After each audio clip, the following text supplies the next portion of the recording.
Monsieur Bemba, soyez le bienvenu sur la BBC. Merci. Donc vous annoncez votre retour donc en RDC ainsi que votre intention de briguer la magistrature suprême.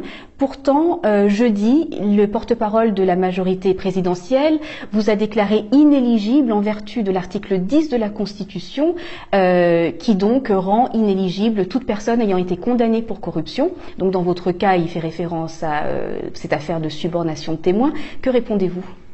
Bien, malheureusement, c'est une affaire qui est en cours encore. Je ne veux pas entrer dans un processus judiciaire qui est en cours. Tout ce que je peux vous dire, que c'est farfelu et que je peux comprendre que leur crainte de pouvoir me voir comme un candidat au niveau de l'élection présidentielle. C'est tout ce que je peux vous dire sur ça. Et donc, le porte-parole, Alain Atundou, vous exhorte notamment de faire une déclaration solennelle comme quoi vous ne vous présenterez pas si vous êtes déclaré inéligible. Je pense que M. Atundou est très mal placé d'abord en tant qu'individu, qui a été condamné lui-même d'ailleurs au niveau de la RDC, mais surtout également il n'a pas la qualité de pouvoir décider qui sera ou pas les candidats demain à l'élection présidentielle. Donc, vous avez manifesté votre intention de présenter votre candidature donc à la présidentielle. Pourquoi pensez-vous être le meilleur homme apte à redresser votre pays ? Bon, tout d'abord, sans prétention d'être le meilleur homme, en tout cas, mon expérience du passé, de la gestion des territoires, de la sécurisation des territoires, également de la gestion des affaires de l'État en tant qu'ancien vice-président de la République, me permet en tout cas d'envisager, et puis ce sera la deuxième élection présidentielle que je vais effectuer, 2006 et puis à présent, les prochaines. Cette expérience, je l'ai et je dirais que j'ai nourri longuement les réflexions sur l'avenir de ce pays, de notre peuple, et je me sens apte à pouvoir, dans ce sens, être un candidat.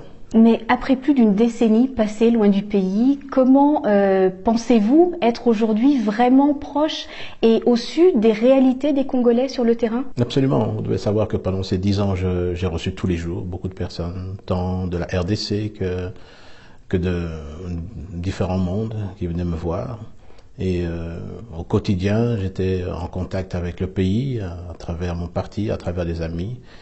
Je suis toujours sénateur, vous le savez, au niveau de la RDC, et je me suis tenu au courant de les affaires de l'État, la marche, les difficultés de la population, l'insécurité, et bien sûr j'ai nourri chaque jour un peu plus. J'avais les informations qui me permettaient de savoir exactement ce qui se passait. Mais c'est pas la même chose que sur le terrain. Comment est-ce que vous allez pouvoir renouer votre lien avec les Congolais ? D'abord, c'est d'être sur place, c'est de pouvoir communier avec eux, c'est de pouvoir les écouter. Je l'ai fait bien sûr à l'extérieur, avec des Congolais qui venaient me voir, des étrangers aussi, mais c'est l'occasion maintenant, en étant sur place, de pouvoir être en contact direct avec la population. On accuse souvent les politiciens congolais de faire partie d'une élite détachée du peuple. Comment garantir, dans votre cas, donc, que vous soyez proche des Congolais ? Je pense que quelque part, ils ont peut-être raison, mais en ce qui me concerne, j'ai toujours été le plus proche de la population, tant à l'époque de la rébellion, j'étais avec eux, et en tant que vice-président, ancien vice-président également, je pense qu'on ne peut pas faire de la politique sans être au contact de la population. Et d'ailleurs, si on fait de la politique, c'est pour exprimer les besoins, les ambitions, les vues de la population, et comment pourrait-on justifier être un homme politique, femme politique, si on ne peut pas retransmettre les vœux des populations. Ça fait des décennies donc que vous êtes dans ce jeu politique. Est-ce qu'il n'est pas temps de laisser la place aux jeunes ? On les voit très vocaux sur les réseaux sociaux notamment. Ils veulent avoir une plateforme, ils veulent qu'on les écoute et ils veulent qu'on leur donne leur chance. Mais d'abord, c'est dire que je suis vieux. Non, je ne suis pas vieux. Je ne suis pas encore vieux, je peux vous dire que je suis tout à fait apte à pouvoir... Mais d'un point de vue politique, ça fait longtemps que vous êtes en politique. Oui, mais peut-être c'est un avantage aussi. C'est aussi l'expérience, c'est une chance peut-être aussi de pouvoir avoir des personnes qui ont une certaine expérience et qui peuvent tout de suite comprendre et savoir où mettre les clés pour trouver des solutions pour le pays. C'est un avantage. Le Congo, la RDC est aujourd'hui dans une situation, au point de vue économique, au point de vue de l'insécurité, il y a des énormes challenges à relever. Quelles sont les 3 principales actions que vous entreprendriez pour redresser votre pays? Premièrement, c'est d'abord rétablir la sécurité. Et concrètement, vous faites ça comment? Je sais de quoi je parle parce que, rappelez-vous qu'en 2001, je suis quand même la personne qui a restauré la sécurité au niveau de l'Ituri, qui aujourd'hui cause encore d'énormes problèmes dans notre pays. J'ai eu également à rétablir la sécurité au niveau de Beni, Butembo. Aujourd'hui, avec les ADF, ce sont les mêmes ADF à l'époque que nous avons fait face. Et ça, ce serait une des premières priorités, c'est rapidement rétablir l'ordre de la sécurité au niveau du territoire. C'est-à-dire, ça va passer par une réforme de l'armée, des services de sécurité et de la police, immédiatement. Ceci va permettre de pouvoir permettre à la population de retrouver du travail. Comment? Principalement par l'agriculture. Nous avons un territoire qui est immense, nous avons des cours d'eau, le fleuve partout. Et nous pouvons facilement remettre la population au travail, d'abord dans l'agriculture, et par le rétablissement de la paix et de la sécurité, permettre aux investisseurs étrangers que nationaux de pouvoir réinvestir dans le pays, redonner de l'emploi dans le pays, et permettre en fait également à ce que les enfants puissent aller à l'école. Là, c'est le volet éducation et le volet sanitaire, qu'on puisse réhabiliter les hôpitaux à l'intérieur du pays, également, pas simplement dans les grands centres. Voilà un peu les axes, si vous dites les 3 axes prioritaires, sécurité, développement et puis l'aspect social pour pouvoir s'occuper des problèmes de la population. En vous présentant à la présidentielle, est-ce que vous jugez donc le processus électoral fiable et équitable et donc que la commission électorale est apte à organiser des élections libres et transparentes? Non, il y a encore des problèmes et beaucoup de problèmes qui se posent au niveau de la commission électorale. Un des grands problèmes que nous avons, c'est cette machine électronique. Machine électronique qui n'a jamais à voter, qui n'a jamais été utilisée nulle part. Curieusement, dans une population où plus de 60% est inalphabète, on va lui demander d'utiliser des machines tactiles. C'est inconcevable. Ces machines ont été testées au pays, tant au niveau de l'Assemblée nationale que de la CNI. Ça a posé des problèmes. Il y a eu des blocages. Deuxièmement, il y a un volet important qui est un lot de 10 millions d'électeurs sur 40 millions qui sont des électeurs qui n'ont aucun empreinte digitale. On se pose la question, ces noms, comment est-ce qu'ils ont été obtenus? Et nous voulons voir absolument clair et nous espérons que la CNI, tant qu'il est encore temps, va pouvoir résoudre ces problèmes. Et si les problèmes ne sont pas résolus avant le 23 décembre? Mais ça va être les conséquences seront désastreuses parce qu'il ne faut pas qu'on ait aux élections avec où le lendemain des élections, il y aura des contestations et que le pouvoir qui viendra à la suite sera contesté et on pourra dire qu'il sera illégitime. Non, il faut absolument que chacun prenne ses responsabilités. On n'a pas intérêt, le pays n'a pas intérêt à avoir des élections qui sont discutées et qui ne sont pas acceptées au lendemain du vote. Mais alors justement, si les problèmes ne sont pas réglés avant le 23 décembre, que le vote se tient, est-ce que vous accepterez les résultats des urnes? Écoutez, là, vous êtes en train de mettre des hypothèses dont nous ne sommes pas encore arrivés. Je préférerais attendre de voir comment est-ce que la CNI va réagir avant de pouvoir déjà aujourd'hui envisager des actions, quelles qu'elles soient. En 2006, on se souvient que justement vous aviez contesté les élections, c'était toujours face au président Kabila, vous aviez pris les armes, vous vous engagez à ne pas reprendre les armes cette fois-ci, si contestation il y a? Mais de toute manière, les armes ont été déposées en 2003. Lorsque nous avons réunifié le territoire, la police, l'armée, les services de sécurité, donc le MLC, je veux dire, depuis très longtemps n'est plus dans cette perspective. Donc ce que nous voulons, c'est aller aux urnes et pouvoir nous battre à travers les urnes. Il faut qu'elles soient transparentes, il faut que les élections soient inclusives, il faut que les élections soient démocratiques. Donc Jean-Pierre Bemba a définitivement tourné la page du milicien. C'est un Jean-Pierre Bemba uniquement politicien qui rentre? Mais ça fait depuis 2003, ça fait depuis le 15 juillet 2003. Lorsque j'étais désigné comme vice-président de la République, la déclaration a été faite et le parti s'est mué en parti politique. Donc ça fait aujourd'hui 15 ans. Quelles sont aujourd'hui vos relations avec le président Kabila?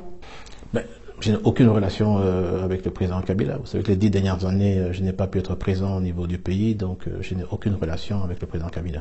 Alors pendant votre absence, l'opposition s'est organisée en différentes plateformes, notamment le Rassemblement autour de Moïse Katumbi, une autre plateforme qui soutient Félix Tshisekedi.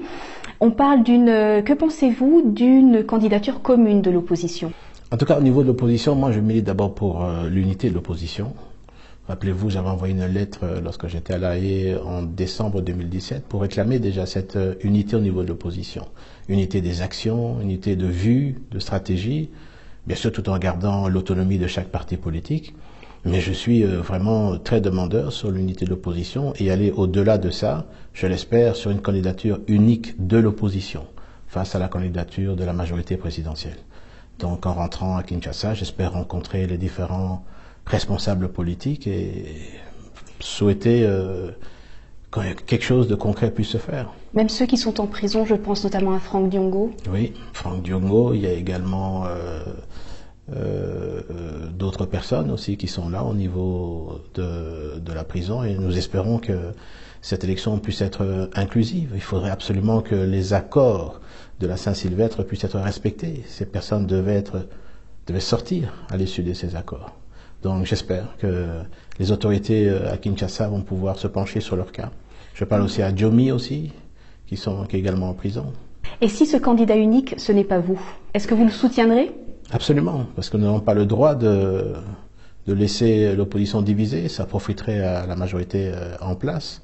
Vous êtes prêt à mettre de côté tous vos sacrifices, tous vos efforts pour appuyer quelqu'un d'autre que vous? Si je ne devais pas être la personne désignée, en tout cas, je soutiendrais la personne qui serait la mieux placée, oui, bien sûr. Je la ferai gagner. Donc aujourd'hui, en tout cas, on ne peut pas dire que vous êtes l'outsider de l'opposition congolaise. Non, pourquoi? Il faut laisser la discussion se faire. Monsieur Bemba, vous avez été acquitté des crimes commis par vos miliciens en République centrafricaine, mais les crimes qu'ils ont commis, les exactions qu'ils ont commises donc dans ce pays, et notamment à Bangui, restent très très vives dans la mémoire des Centrafricains. Est-ce que vous ressentez une responsabilité morale vis-à-vis des victimes? Au niveau des victimes, bien sûr, on a plus que de la sympathie, du soutien, et on ne peut pas, je veux dire, ignorer s'il y a des victimes.